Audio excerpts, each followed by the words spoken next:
हे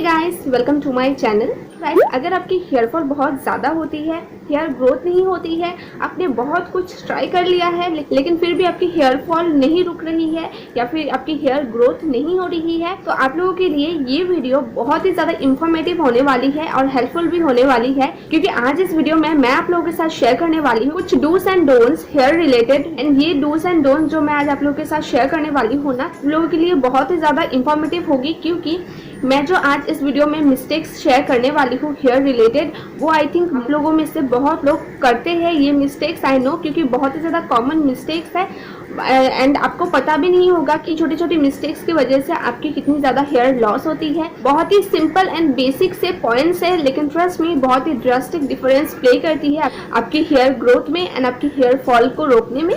ये जो टिप्स मैं आप लोगों के साथ शेयर करूंगी ना, ये मैं पर्सनली फॉलो करती हूँ एंड मेरे लिए बहुत ही ज़्यादा हेल्पफुल रही है। तो आई थिंक ये टिप्स एंड ट्रिक्स प्लस ये डूज एंड डोंट्स आप लोगों के लिए भी बहुत ही ज़्यादा हेल्पफुल होगी।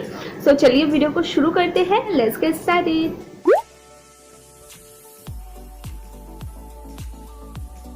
सबसे पहले बात कर लेते हैं उन लोगों की जिनकी हेयर लाइन है ना, उसमें बाल नहीं होते हैं, बहुत ही कम बाल होते हैं। ऐसा बहुत लड़कियों के साथ होती है। ओके, तो अगर आप भी ये प्रॉब्लम फेस कर रहे हो कि आपकी हेयर लाइन में बाल नहीं है, तो उसका मेन एक रीज़न है कि आप अपने बालों को बहुत ही टाइटली पोनीटेल बनाते हो या फिर बन बनाते हो या फिर बहुत ज़्यादा हेयर स्टाइल्स ट्राई करते हो।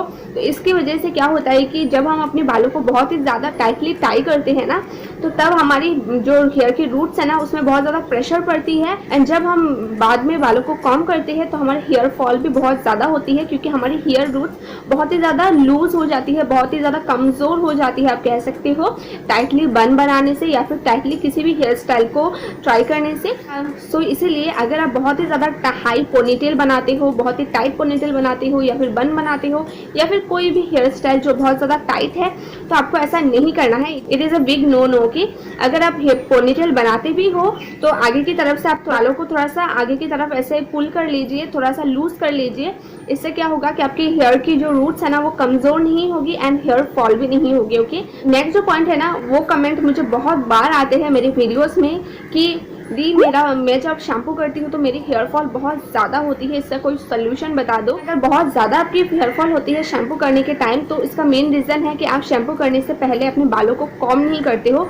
जब आप शैम्पू करने जाओगे ना, उससे 5 मिनट्स पहले आप अपने बालों को अच्छे से कॉम्ब कीजिए, कुछ भी टेंगल्स नहीं होने चाहिए। ओके, बालों को अच्छे से सुलझा लीजिए एंड जब आप बालों को अच्छी तरीके से कॉम्ब करोगे एंड कॉम्ब करने के बाद आप शैम्पू करने जाओगे ना, नहीं तब आपकी इतनी ज़्यादा हेयर फॉल नहीं होगी जितनी आपकी नॉर्मली हेयर फॉल होती है। ओके, जब हमारे बालों में टेंगल्स होती है एंड इसके बाद जब हम शैम्पू करते हैं तो हमारी हेयर फॉल भी बहुत ज़्यादा होती है उन टेंगल्स की वजह से ही। ओके, तो बालों को हमेशा आपको 5 मिनट्स पहले कॉम्ब करनी है, इसके बाद ही आपको शैम्पू करनी है।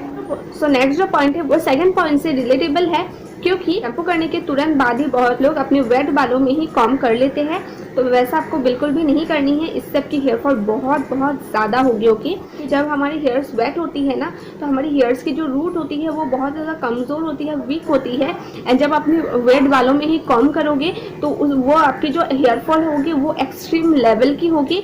तो इसीलिए आपको क्या करनी है, जब आपकी हेयर्स कम्प्लीटली ड्राई हो जाएगी तब आपके बालों को आपको कॉम्ब करनी है। ओके, आप खुद डिफरेंस देख सकते हो, एक बहुत ही ड्रास्टिक डिफरेंस है जब आप वेट बालों को कॉम्ब करोगे एंड जब आप अपने ड्राई बालों को कॉम्ब करोगे। ये जो हेयर फॉल की क्वांटिटी है ना, वो बहुत ही ज़्यादा कम हो जाएगी। ओके, आपको ये गलती बिल्कुल भी नहीं करनी है, वेट हेयर्स को कभी भी कॉम्ब नहीं करनी है, हमेशा आपको बालों को ड्राई करने के बाद ही हेयर कॉम्ब करनी है। तो फोर्थ जो पॉइंट है वो है हेयर ड्राइंग को लेके। सो शैम्पू करने के बाद बहुत लोग जल्दी में होते हैं एंड बालों को ड्राई करने के लिए वो यूज़ करते हैं हेयर ड्रायर्स की। आपको शायद पता ही होगा कि हेयर ड्रायर्स बिल्कुल भी अच्छी नहीं होती है हमारी हेयर्स के लिए। हेयर ड्रायर्स को जितना हो सके ना उतना कम यूज़ करो।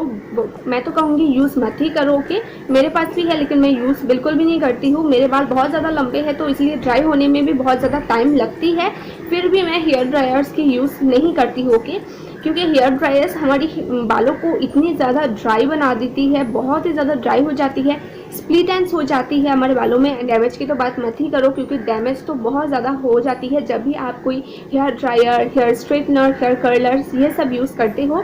सो इन सारी हेयर स्टाइलिंग प्रोडक्ट्स को आपको बिल्कुल भी यूज़ नहीं करनी है। बात आती है कि हेयर को ड्राई कैसे करनी है। अगर आप जल्दी जल्दी में हो तो कैसे आप हेयर्स को ड्राई करोगे। सो हमारे पास तो एक नेचुरल हेयर ड्रायर भी है, ओके। सो वो है सन। आप धूप में जाओ, धूप में जाके आप 15 मिनट्स के लिए ऐसे ही रहो एंड 15 मिनट्स के बाद आप खुद देखोगे आपके बाल जो है ना वो ड्राई हो जाएगी, ओके। इस टिप को आप फॉलो कर सकते हो। एंड अगर आपके बाल शॉर्ट है तो इससे भी जल्दी 5 to 10 मिनट्स में ही आपके बाल इजीली ड्राई हो जाएगी। सो नेचुरल वे में ही आपको हमेशा हेयर को ड्राई करनी है। एंड अगर आप इतनी जल्दी में नहीं हो तो नॉर्मली आप रूम में तो हमारी फैन होती है, तो फैन तो ऑन ही रहती है, तो नॉर्मल फैन में ही आप अपने बालों को ड्राई कर सकते हो। गाइस नेक्स्ट जो पॉइंट है वो है, बहुत लोगों को पता ही नहीं होता है कि उनकी हेयर फॉल क्यों हो रही है या फिर हेयर ग्रोथ क्यों स्टॉप हो गई है। सो सबसे पहले तो आपको रीजन फाइंड करना होगा कि आपको हेयर फॉल क्यों हो रही है। सो हेयर फॉल्स के बहुत ज़्यादा रीज़न है। सबसे पहला जो रीज़न है वो है डैंड्रफ। अगर आपकी बहुत ज़्यादा डैंड्रफ है तो आपकी हेयर स्कैल्प हो जाती है ऑयली, एंड जिसकी वजह से अगर आप इसे टाइम टू टाइम क्लीन नहीं करोगे अपने बालों को तो हेयर फॉल होने लगती है। सेकेंड है स्ट्रेस। स्ट्रेस की वजह से जब हम बहुत ज़्यादा स्ट्रेस होती है, हमारी बहुत ज़्यादा टेंशन होती है, तब वो हमारी हेयर्स, हमारी स्किन दोनों को अफेक्ट करती है एंड आपकी हेयर फॉल भी बहुत ज़्यादा होती है। फोर्थ है कोई भी न्यूट्रिशन की कमी आपकी बॉडी में, जैसे कि अगर आपकी बॉडी में बायोटिन की कमी होगी, ओमेगा 3 की कमी होगी, तब भी आपकी हेयर फॉल होगी एंड हेयर ग्रोथ में भी प्रॉब्लम होती है। फोर्थ पॉइंट है कोई भी इंटरनल इश्यूज जैसे कि थायराइड, पीसीओडी, पीसीओएस, इन सारी प्रॉब्लम्स की वजह से भी हेयर फॉल होती है एंड हेयर ग्रोथ भी इतनी ज़्यादा अच्छे से नहीं होती है। एंड जो नेक्स्ट पॉइंट है वो है, अगर आप अपनी हेयर टाइप के अकॉर्डिंग अपनी हेयर केयर प्रोडक्ट चूज़ नहीं करते हो, रॉन्ग हेयर केयर प्रोडक्ट्स आप यूज़ कर रहे हो, तो भी आपकी हेयर फॉल होगी। स्कैल्प भी दो तरीके की होती है, एक है ऑयली स्कैल्प, एक है ड्राई स्कैल्प। तो अगर आपकी ड्राई स्कैल्प है एंड उसमें आप यूज़ कर रहे हो ऑयली स्कैल्प के प्रोडक्ट्स, तो वो आपके बाल हेयर्स में बिल्कुल भी वर्क नहीं करेगी, आपकी हेयर फॉल होगी। ठीक, यानी उसी तरीके से जैसे हम अपनी स्किन केयर करते हैं, राइट। जब हमारी स्किन ऑयली होती है तो हम ऑयली स्किन के प्रोडक्ट्स यूज़ करते हैं, जब हमारी स्किन ड्राई होती है तो हम ड्राई स्किन के प्रोडक्ट्स यूज़ करते हैं। तो सेम उसी तरीके से हेयर केयर भी आपको अपनी हेयर टाइप को सबसे पहले आइडेंटिफाई करनी होगी कि आपकी हेयर टाइप क्या है, आपकी प्रॉब्लम क्या है, उसके अकॉर्डिंग ही आपको अपनी हेयर केयर प्रोडक्ट्स चूज़ करनी है, एक अच्छा हेयर केयर रूटीन फॉलो करनी है। अगर आपकी डैंड्रफ है तो डैंड्रफ को सबसे पहले आपको रिड्यूस करना होगा, कम करना होगा, उसके बाद आप अपनी हेयर ग्रोथ के लिए कुछ भी अप्लाई कर सकते हो। एंड सिमिलरली अगर आपकी हेयर फॉल कोई भी न्यूट्रिशन जैसे कि बायोटिन या फिर ओमेगा 3 डेफिशिएंसी की वजह से हो रही है, तो आपको बायोटिन रिच या फिर ओमेगा 3 रिच फूड्स अपनी डाइट में इंक्लूड करनी है। आप इंक्लूड कर सकते हो एग, फिश, आलमंड्स, वॉलनट्स, ये सारे बायोटिन रिच फूड है एंड फिश से आपको ओमेगा 3 मिलती है। ये दोनों ही यानी बायोटिन एंड ओमेगा 3 आपकी हेयर ग्रोथ के लिए बहुत ही ज़्यादा इंपॉर्टेंट है, तो आप डेली डाइट में ना ये सारी फूड्स ज़रूर इंक्लूड कीजिए। नेक्स्ट है, अगर आपकी थायराइड है या फिर पीसीओडी है, ऐसे आप अपनी हेयर फॉल को रोकोगे, इसके लिए आपको डॉक्टर की हेल्प की ज़रूरत है। आप डॉक्टर को दिखाइए, उनसे एडवाइस लीजिए, वो आपको जो भी मेडिकेशन देती है उसे आप फॉलो कीजिए। एंड जब आपकी थायराइड एंड पीसीओडी कंट्रोल में आ जाएगी ना, तब आप देखोगे कि आपकी हेयर फॉल भी कम हो जाएगी। इसके बाद आप नेचुरल कोई अच्छा सा हेयर केयर रूटीन फॉलो कीजिए, अच्छे से अपने बालों में ऑयलिंग कीजिए एंड इससे आपकी हेयर ग्रोथ जरूर होगी। सो बालों को जब हम शैम्पू करते हैं तो शैम्पू करने के तुरंत बाद मैंने आपको बताया है कि वेट बालों को आपको कॉम्ब नहीं करनी है, ओके। जब आपके बाल ड्राई हो जाएगी तभी आपको कॉम्ब करनी है। सो कॉम्ब करने से पहले और एक स्टेप आपको फॉलो करनी है, वो है हेयर सीरम। सो हेयर्स कोई भी हेयर सीरम आप ट्राई कर सकते हो। मेरा पर्सनल है लिवॉन सीरम, बहुत ही अच्छी तरीके से वर्क करती है। तो आप थोड़ा सा सीरम लो अपने हाथों में और अपनी हेयर लेंथ में आप सीरम को अप्लाई कीजिए। अपनी स्कैल्प में बिल्कुल अप्लाई नहीं करनी है, सिर्फ आपकी हेयर लेंथ में अप्लाई करो एंड इसके बाद आप अपने बालों में कॉम्बिंग कीजिए। इससे आपकी हेयर फॉल बहुत कम होगी एंड आपके बालों में जो भी टेंगल्स है ना वो भी बहुत ही जल्दी सुलझ जाएगी। नेक्स्ट जो पॉइंट है वो है, बहुत लोग शैम्पू करने के बाद अपने बालों में बहुत ही हैवी टावल्स ऐसे टाई कर लेते हैं। सो ऐसा आपको बिल्कुल भी नहीं करना है। कोई भी टॉवल से आपके बालों को आपको टाई करके नहीं रखना है, क्योंकि टॉवल की वेट बहुत ज़्यादा होती है। जैसा कि मैंने ऑलरेडी बताया है कि हमारी वेट हेयर्स ना बहुत ज़्यादा कमज़ोर होती है एंड इसके ऊपर जब आप टॉवल ऐसे लपेट लोगे तो आपकी हेयर रूट्स और भी ज़्यादा कमज़ोर हो जाएगी और हेयर को कॉम्ब करोगे ना, हेयर फॉल बहुत ज़्यादा होगी। तो इसीलिए कोई भी फैंसी टॉवल्स वगैरह आपको बिल्कुल भी यूज़ नहीं करनी है।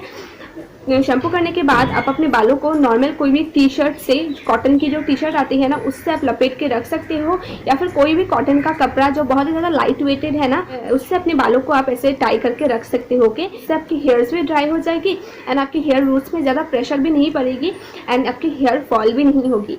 शैम्पू करने का तरीका भी बहुत लोगों को पता नहीं है। बहुत लोग अभी भी बहुत ही गलत तरीके से शैम्पू करते हैं। बहुत लोग क्या करते हैं कि को वेट करते हैं पानी से और इसके बाद शैम्पू लेते हैं अपने हाथों में और शैम्पू को अपने हाथों में ऐसे रब करते हैं एंड देन अपने बालों में अप्लाई करते हैं। लेकिन ऐसा आपको नहीं करना है। ओके, इससे आपके बालों को आपको वॉश करने में बहुत ज़्यादा पानी की ज़रूरत है एंड आपकी बाल अच्छे तरीके से क्लीन भी नहीं होगी। शैम्पू करने के टाइम हेयर फॉल भी होगी। ओके, तो शैम्पू करने का सबसे करेक्ट वे है, आपको एक मग लेनी है, मग में थोड़ा सा पानी लीजिए, ज़्यादा नहीं, थोड़ा सा हाफ मग का पानी लीजिए, उसमें आप अपने शैम्पू को पोर कीजिए और पानी और शैम्पू को अच्छी तरीके से डाइल्यूट कीजिए मग में, और इसके बाद आप अपने बालों में शैम्पू के पानी को ऐसे पोर कीजिए और फिर धीरे धीरे करके मसाज कीजिए। ओके, अपने बालों तरीके से करने से आपकी हेयर फॉल नहीं होगी। जो शैम्पू के टाइम में आपकी इतनी ज़्यादा हेयर फॉल होती है वो बिल्कुल भी नहीं होगी। इससे आपके बालों को जब आप वॉश करोगे ना, पानी भी ज़्यादा नहीं चाहिए, बहुत ही कम पानी से ही आप अपने बालों को वॉश कर सकते हो, तो पानी वाटर भी सेव हो जाएगी एंड आपके बालों में हेयर फॉल भी नहीं होगी शैम्पू करने के टाइम।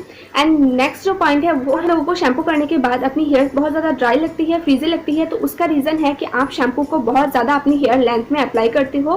तो ऐसा आपको नहीं करना है। शैम्पू को फोकस करनी है आपकी हेयर की स्कैल्प को क्लीन करने के लिए। शैम्पू हम इसलिए यूज़ करते हैं ताकि हमारी स्कैल्प क्लीन रहे। ओके, आपकी हेयर लेंथ में आपको इतनी ज़्यादा शैम्पू अप्लाई करने की ज़रूरत नहीं है। जब आप अपनी स्कैल्प में शैम्पू का अप्लाई करोगे एंड इसके बाद जब अपने बालों को वॉश करोगे वाटर से, तो शैम्पू तो आपकी हेयर लेंथ में होते हुए ही नीचे जाएगी, राइट। तो ऑटोमेटिकली आपकी जो हेयर लेंथ है ना वो क्लीन हो ही जाएगी उस पानी से ही। तो आपको एक्स्ट्रा करके ज़्यादा शैम्पू अपनी हेयर लेंथ में अप्लाई नहीं करनी है। एंड इस टिप को फॉलो करने से आपकी जो स्प्लिट एंड्स की प्रॉब्लम है ना वो भी नहीं होगी, क्योंकि स्प्लिट एंड्स भी होती है अगर आपकी हेयर्स बहुत ज़्यादा ड्राई हो जाती है तो हमारी स्प्लिट एंड्स होती है। तो जब आप इस तरीके से शैम्पू करोगे स्प्लिट एंड्स को भी आप प्रिवेंट कर सकते हो।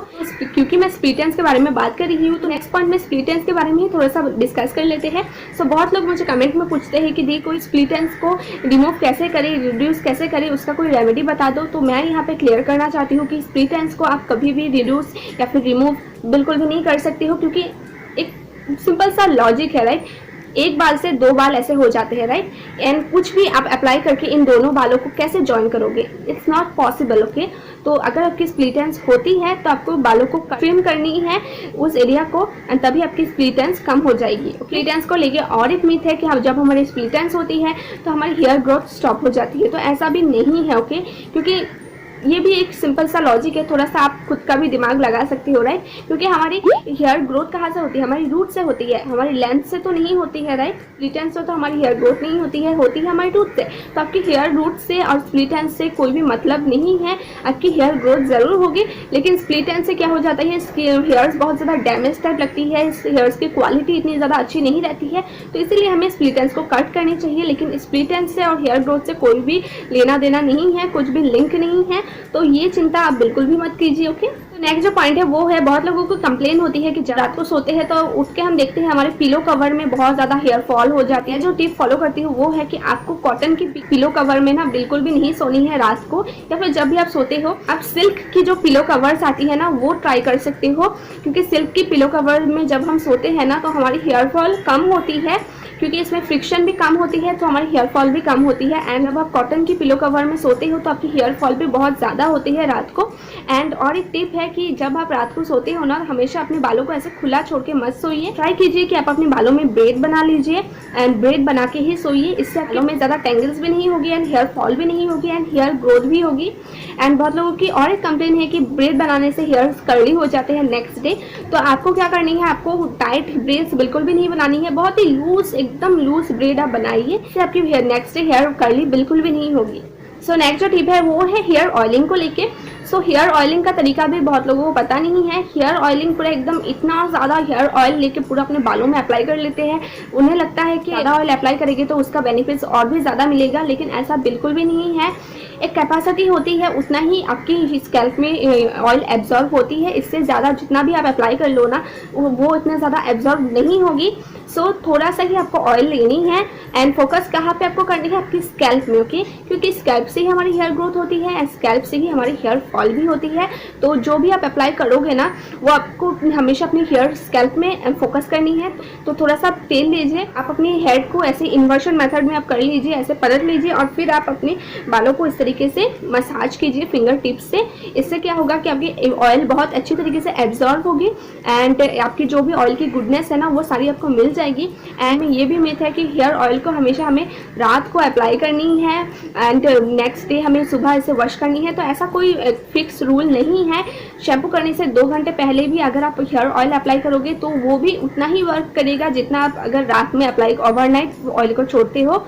सेम बोथ एक ही जैसे वर्क करेगी, क्योंकि एक लिमिट होती है, उतनी लिमिट से ज़्यादा आपके बालों में ऑयल एब्जॉर्ब नहीं होगी। चाहे आप इसे 2 दिन के लिए अपने बालों में ऑयल अप्लाई करके रख दो या फिर 3 दिन के लिए रख दो, उतना ही वर्क करेगी जितना आप 2 घंटे पहले अप्लाई करोगे। ओके, सो 2 घंटे के लिए भी छोड़ोगे अपने बालों में हेयर ऑयल, बहुत ही ज़्यादा एनफ है। बहुत लोग तो 2-3 दिन के लिए भी अपने बालों में हेयर ऑयल अप्लाई करके छोड़ देते हैं। तो ऐसा बिल्कुल भी नहीं करना है, क्योंकि इससे क्या होगा कि जो भी डर्ट है, पॉल्यूशन है, वो आपके बालों में ऐसे चिपक जाएगी एंड इससे आपकी हेयर फॉल भी बहुत ही ज़्यादा होगी। तो ऐसा आपको नहीं करना है। 2 घंटे के लिए छोड़िए, अगर आप चाहो तो ओवरनाइट भी डेफिनेटली छोड़ सकते हो एंड नेक्स्ट डे आपको वॉश कर लेनी है। 1 दिन से ज़्यादा तो बिल्कुल भी अपने बालों में हेयर ऑयल अप्लाई करके मत रखिए। नेक्स्ट जो पॉइंट है वो है कि जब हम अपने बालों को कॉम्ब करते हैं ना, तब हम देखते हैं कि बहुत ज़्यादा हेयर फॉल होती है। तो बहुत लोग तो कॉम्ब करना ही पसंद नहीं करते हैं, क्योंकि उन्हें लगता है हम कॉम्ब करेंगे तो हमारी हेयर फॉल बहुत ज़्यादा हो जाएगी, अभी तो कॉम्ब करने का मन ही नहीं करता है, राइट। तो इसके लिए आप यूज़ करोगे वाइट जो कॉम्ब आती है ना वो यूज़ करोगे, जो यहाँ पे पिक इंसर्ट कर दूंगी। उस पिक को देखने के बाद आपको एक आइडिया मिल जाएगा कि वाइट कॉम्ब कैसी होती है। तो इस तरीके का एक वाइट कॉम्ब ज़रूर आपके पास होनी चाहिए